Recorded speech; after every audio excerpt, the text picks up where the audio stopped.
All right, welcome back, guys. All right, so the book, The Five Dysfunctions of the Team. Everybody get it read? All right. Mostly read? All right, good. Okay, I want to just start with why. Why am I doing a leadership class, and why are we trying to build a better team? We're a pretty good team, right? I mean, I would say we are. We're a really good team. Why are we working on this when it's not really lacking? Well, there's a story that I forget who the football coach was, but there was a head coach. The story goes that this football team was getting ready to face an opponent, very strong opponent, and so the offensive coordinator and the head coach were sitting down to draw up the game plan, and the offensive coordinator said, "Okay, let's figure out the defense's weakness, and we can attack them there. You know, if it's a rush defense or pass defense."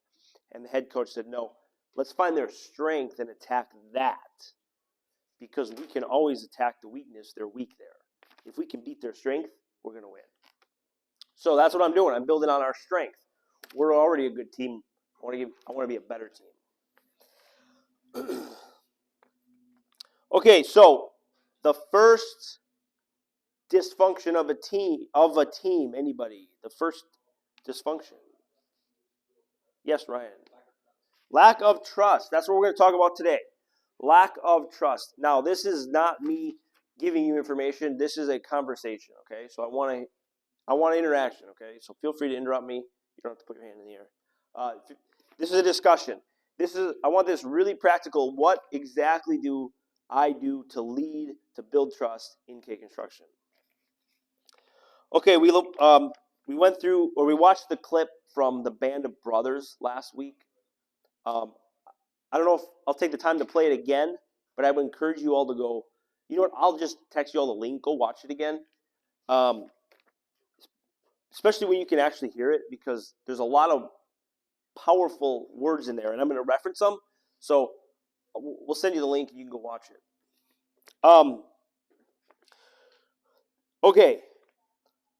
The importance of trust in the team. Why is trust in a team important? There's 4 things here I want to talk about, and then give me some feedback. Let's get specific about K construction. So the importance of trust is, or I should say, I'm sorry, I'm saying it wrong. It's not the importance of trust. It's when you have lack of trust, okay? So when you have lack of trust, team members hesitate to be vulnerable with one another. That is why we do the get to know, the questions before we start the meeting. That's why we do the highlights, because you're building trust.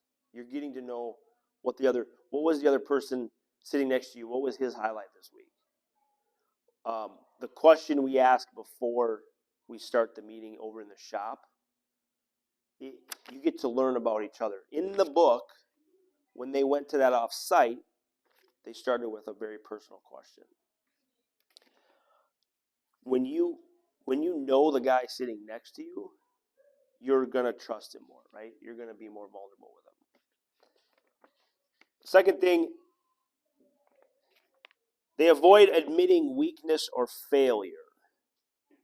So when you don't trust your teammate, you don't want to admit weakness. You don't want to admit failure. I want K construction to be a place where you admit weakness, you admit failure. What is my quote about failure? Fail in context. If failure is going to happen, let's be really strategic about where we do it. Like, let's hone our taping skills on a spec house over here, right? Because then when we get to this customer that's expecting a level this big, you've already got some reps to do it, right? Fail in context. The guy that actually taught me this lesson when I was like 17 years old, and you know him, Mike Hansen. He worked for Kirby. He was the guy that actually taught me this lesson. We were installing windows, and so you're putting the roofing nails in around, and guess who hit the frame, right? Who's done that? Yeah, Yeah. Okay. The rest of you just aren't admitting to it. And Mike said, he's like, there's a place to do that, and it's not here. It's in the back of the house. And I knew instantly what he meant. What he meant was don't ever hit the frame of the window. But if you're going to do it, don't do it in the front of the house. So fail in context. Fail in context. So when you have built trust in a team, you're able to admit weakness and failure. Third thing, when you have a dysfunctional team, you withhold feedback or concerns, fearing judgment. Now, why would you ever hold back a concern or feedback? Why would you hold back feedback from your teammate? Well, I don't want to deal with it. Maybe it'll get better if I just leave it alone. That's actually something I really have to work on and am continuing to work on because I want to move forward. And so if I just leave that thing alone, maybe it'll just take care of itself. It doesn't happen that way. So that's when we get to the second dysfunction. The second dysfunction is having healthy conflict. If you don't trust the teammate, it's hard to give them feedback.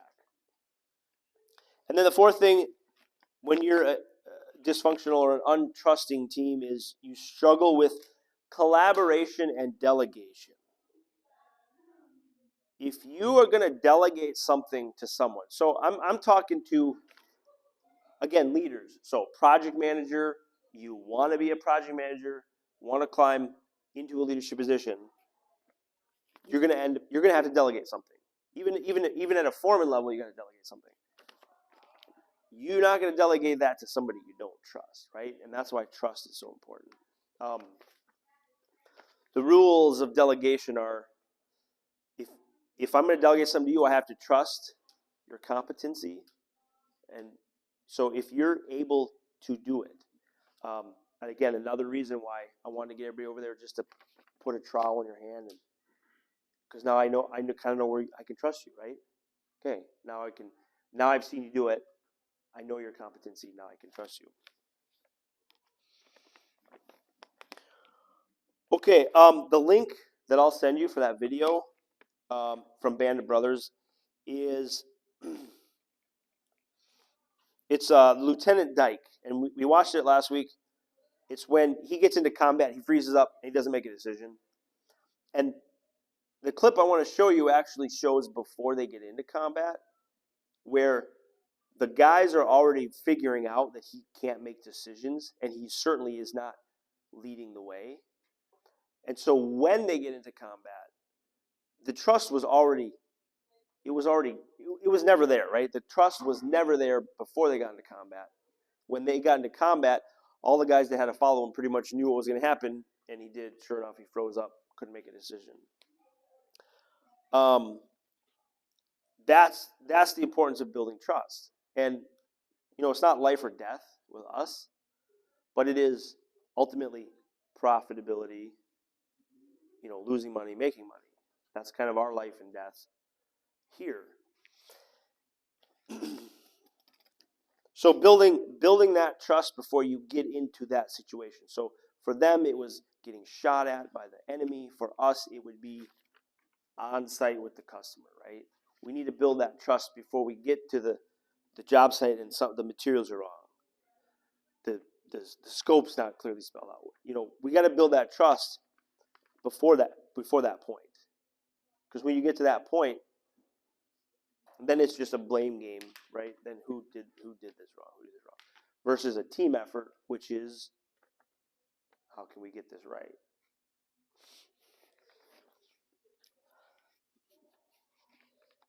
Okay, how do we build trust?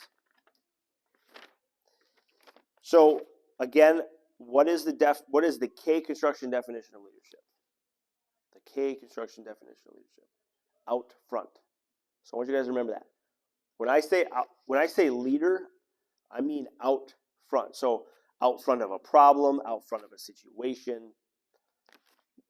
The clip with Lieutenant Dyke. Where was Lieutenant Dyke? He was behind the hay bale, right?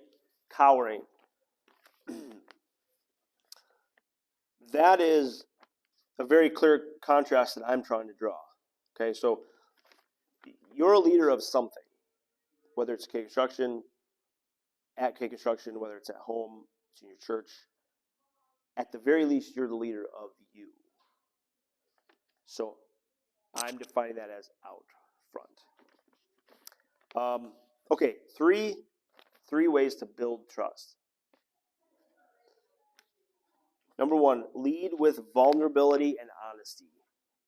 That's hard to do. Leaders should admit mistakes and actively seek input from their teams to create an environment of trust. Admit mistakes and actively seek input. So, what does that look like at K Construction? Well, I'll just pick on all of you. The materials weren't right. I mean, that's the easy one, right? You show up to do the job and the materials aren't right. Well, whose fault was it? I've heard Ryan say more than his fair share, I'll own that one. Even when, yes, maybe he made the mistake. Maybe it was a supplier or a sub that made the mistake, but yet he owns it. I could have done better. How do you build trust? Lead with vulnerability and honesty. This comes back to that feedback part of it too. If you are not willing to give the constructive feedback, then the circle won't be complete. Because if I say, oh, I messed up the job, I messed up the order, let me go get the right stuff. That to complete that circle, then as a foreman, to give that feedback, whether it's on the spot, whether it's in the debrief, saying, hey, you've messed up the materials 3 jobs in a row. Like, what's going on? Now, if you don't trust the project manager, you're going to assume the worst, right? If you have built trust, you assume the best. But lead with vulnerability and honesty. So any discussion on that, what does that exactly look like? How do you lead with vulnerability and honesty? One way I would say is it's the extreme ownership mentality. You own more than you really should. And I don't mean you own somebody else's mistake, but you own how you influenced or reacted to their mistake. Does that make sense? Let me think of a real life example of that one. I'll make one up. Okay. So not a real life example of that. You're gonna go install windows. Put the window up. Window's wrong size. Okay. Well, I didn't order the window. I'm here to put them in. Whose fault was it? You go back to whoever, project manager ordered them, salesman ordered them. Oh, it wasn't my fault. And then blame somebody else. Is that leading with vulnerability and honesty? No. That's not what I'm looking for here. So let's just say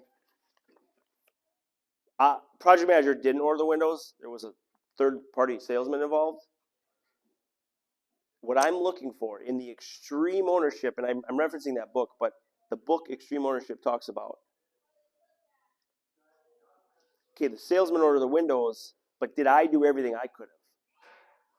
Did I check in with him? Did I double check his numbers? What else could I have done to make sure that when we get there, the windows go in and then the customer's happy? Right? And that's a lot of work. That is a lot more work than most people put in.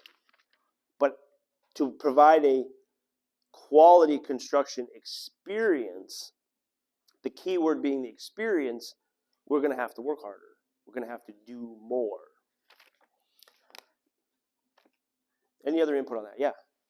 Just on terms of vulnerability part, what I kind of came to the conclusion was, to me, it was a self-preservation when there's a problem. Mm-hmm. You want to protect, cover your own backside.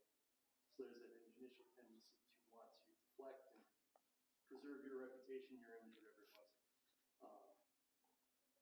And the concept of extreme ownership, which wasn't necessarily used to take it to the next level, wasn't one that was very appealing to take on. But I found the more that I do that, the more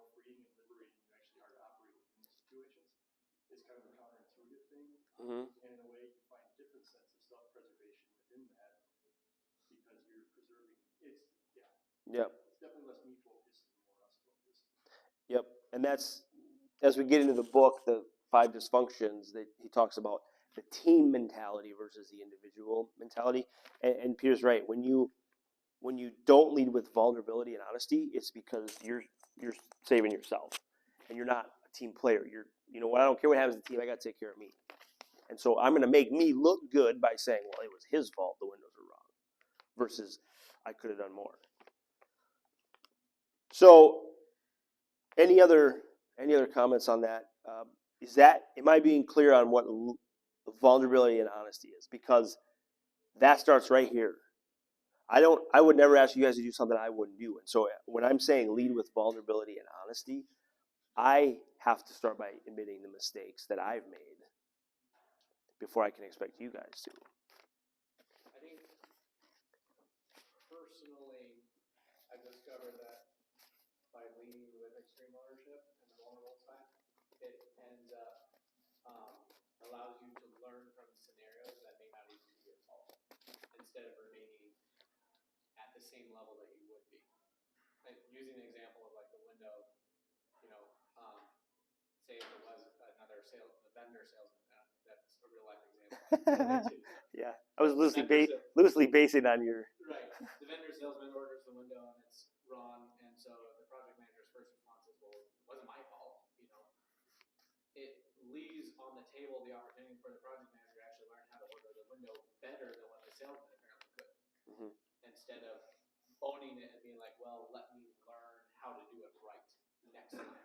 If you're constantly putting up walls and saying, "Well, it's not my fault, it's not my fault, I'm not owning any of this," then not only are you missing out on the opportunity to learn from areas where you might be making mistakes, but you're also missing out on the opportunity to learn from mistakes of others too, who might be working for you, working with you, and as a result, you miss out on information to even better yourself. You just stunt your own growth. Mm-hmm. Yep, that's the vulnerable part of that, leading vulnerability. Okay, anything else? This is good. Okay, so how do you build trust? Lead with vulnerability and honesty. Second, show up consistently. Trust is built over time through reliability. Team members must constantly contribute and follow through on their commitments. A leader who only shows up when things are easy will never earn trust. Again, in the Band of Brothers, before that battle of that clip I showed you, before that, Dyke was constantly going somewhere else whenever things got hard. He had to go radio in. He had to go look for supplies. He always had to leave when things started to get tough. And again, the definition of leadership for K Construction is out front. He was, by definition, not out front. Show up consistently. Think about like a football team. You've got everybody on that football team has a different job, right? Not everybody's a quarterback, not everybody's a receiver. But who are the guys that you want on your team? They're the ones that are in practice, early to practice, late, stay after practice, come in on the off day, right? That's the guy you want on your team. That's consistency. So what does that look like in K Construction? What does showing up consistently mean? Well, I'll tell you one with the new general manager, Peter, here. I mean, he beats everybody in. He's always here before I am, except today, but that was an exception. But that's constant. Like, I know he's going to be here before anybody else because there wasn't a requisite to the job. That wasn't a requirement of the job. But he told me when we hired him, he said, I'm gonna beat everybody in. Well, that's consistent, right? If you're coming to work and the leader, the guy, that's out front, right? When he's already here, I'm ready to help you for the day, right? I'm ready to help you. What can I help you with? What can I help you with? That's consistent, right? That's consistent. Yes? I'm going to start up in my times, yeah. Why you don't? Because you don't want to then respond equally, or We're all showing it for it. yeah, That's not where we're driving. Just no. wanted to clarify. But I can tell you that I don't have to drive to the shop to check if Peter's here, right? He's going to beat everybody in. You think in this sense, like showing up consistently could also be more about like your actions rather than actually being somewhere? It's also more about what you're doing Yep. to be a leader, doing it consistently, doing it all the time, rather than sometimes making it, sometimes not. Yeah. I would like to think that I consistently react to problems the same way, right? It's not blow the lid, start yelling, throwing things, right? Lose your mind. Why did you do that? You messed it up. No, it's okay. Take a step back, right? Lower the temperature in the room, calm the nerve.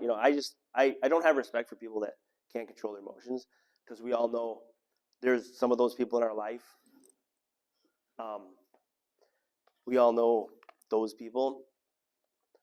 So so consistency, not just showing up to the job 5 minutes early. It could also be, okay, here's a problem. Let's take a step back, bring the emotions down. How do we solve this problem? Then we'll figure out whose fault it was. Fix the problem, then figure out. And that would be a really good example of consistency. Because now as a leader, when somebody needs to come to me with a problem, they know, okay, I'm not going to get my head chewed off. Or maybe in some people's case, they know they'll get their head chewed off because that's consistent, right? But at least you know you're dealing with. I think that's the point you were making. Anything else specifically with that? What other consistencies can you lead with?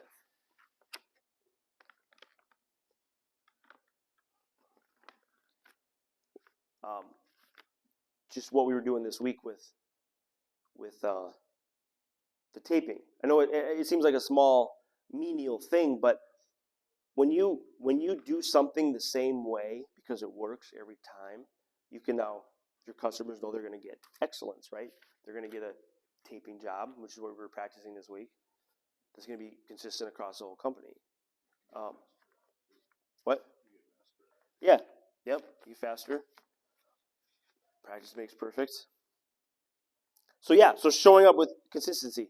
I've gotten some feedback recently. He's not here. I'll pick on him. That I'm not as consistent as I could be or should be, because I tend to change things for no apparent reason.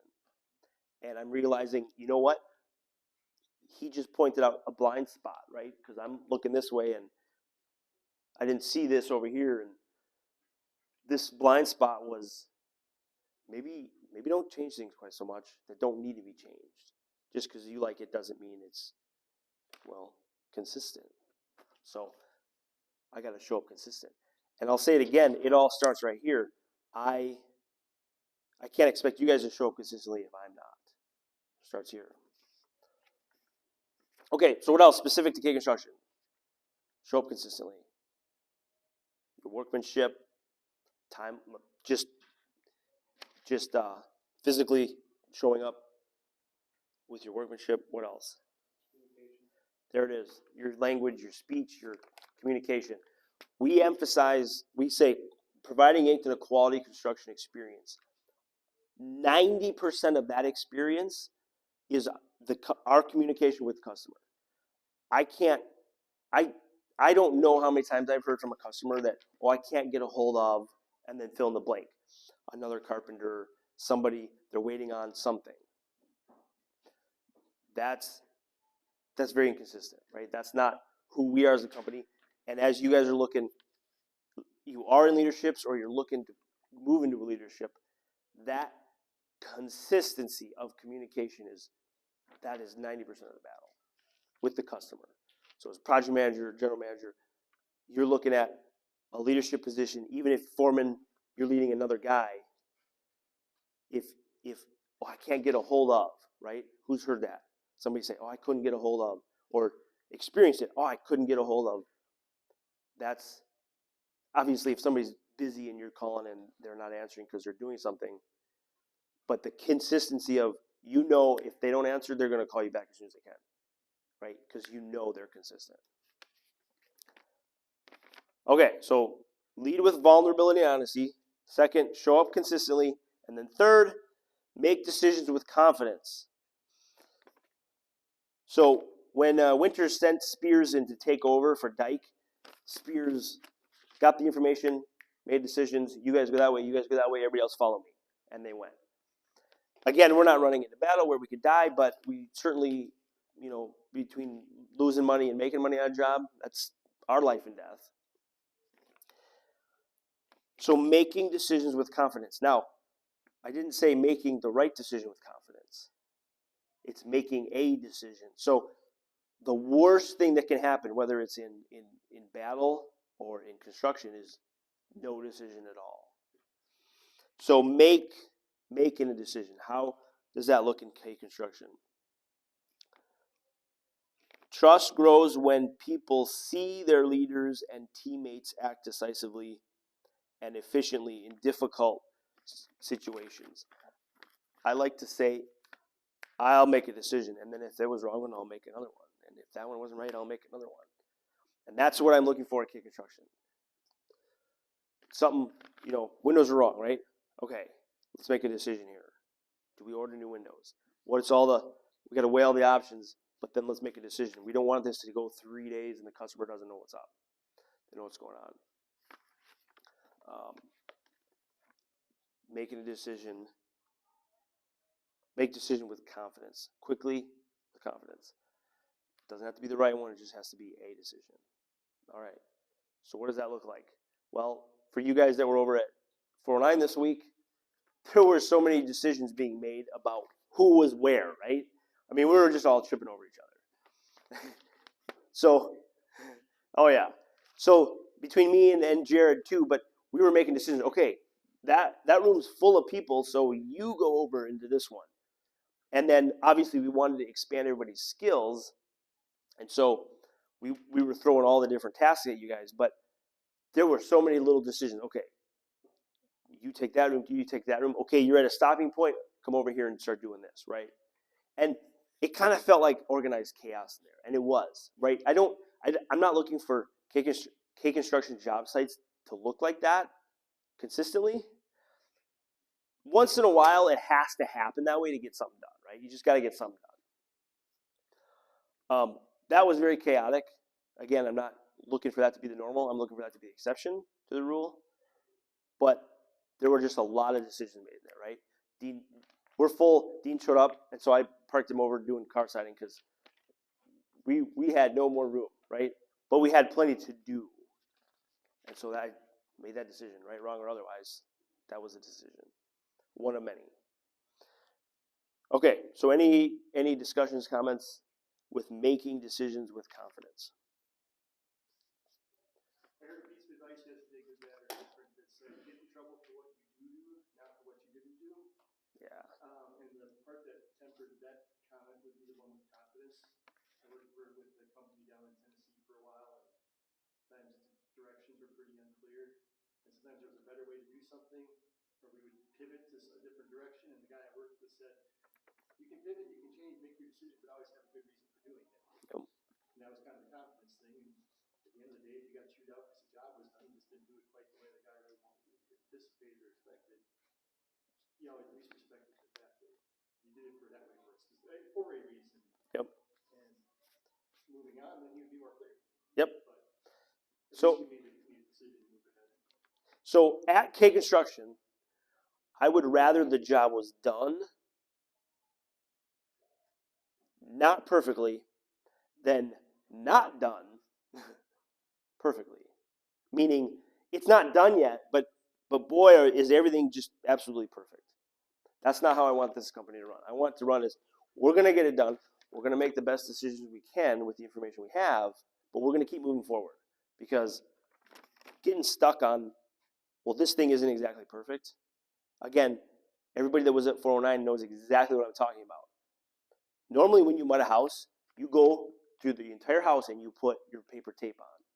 Oh no. We were priming some rooms before we had even finished the second, third coat on other rooms, right? That's how I want this company to run. We're making decisions, moving forward, a lot of times with the best information we have. Not necessarily perfectly in order. It's what's going to kill you on the battlefield, like in the Band of Brothers, what's going to kill you in construction is not moving forward. Acting with purpose. Yes, acting with purpose. Even if it means your whole job is mismatched on levels of tape and texture. Because in the end, a week from now, every single room there will be textured, painted, and done. And then the customer will be happy. Me. All right, so lead with vulnerability and honesty. Show up consistently.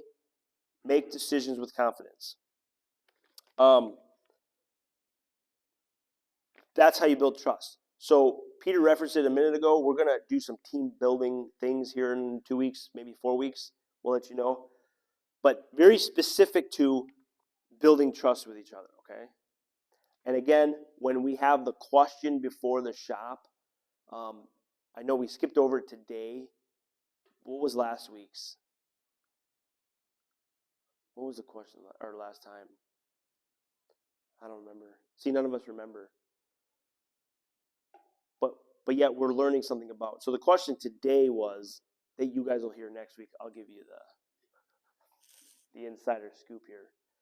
It was, what event in history do you wish you could have witnessed? Well, as you know, we're sitting in there. Guys are coming in. We haven't started the meeting yet, right? In the shop. You guys know what I'm talking about. We kind of go around. Okay, remember a couple weeks ago it was what musician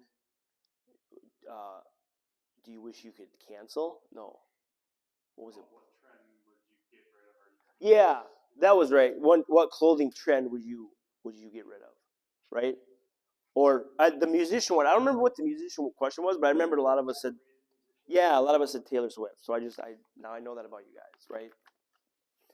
But again, that's what we're doing to build trust. It's seemingly small, but you can't trust somebody you don't know. And so getting to know somebody is a very, very basic foundation. That's part of why we do Shop Friday too. That's why we do the highlights. That's why we do the compliments.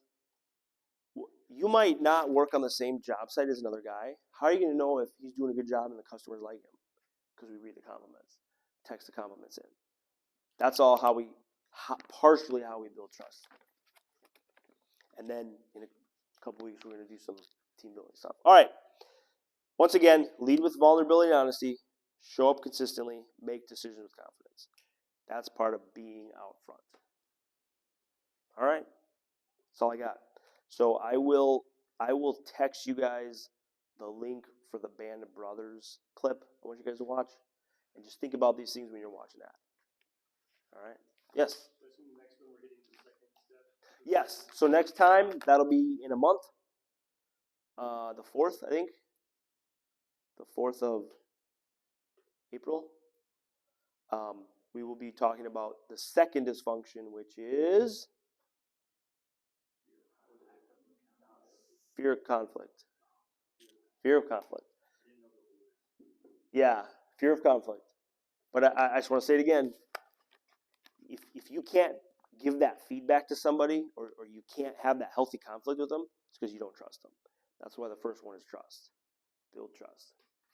All right. Thank you, guys.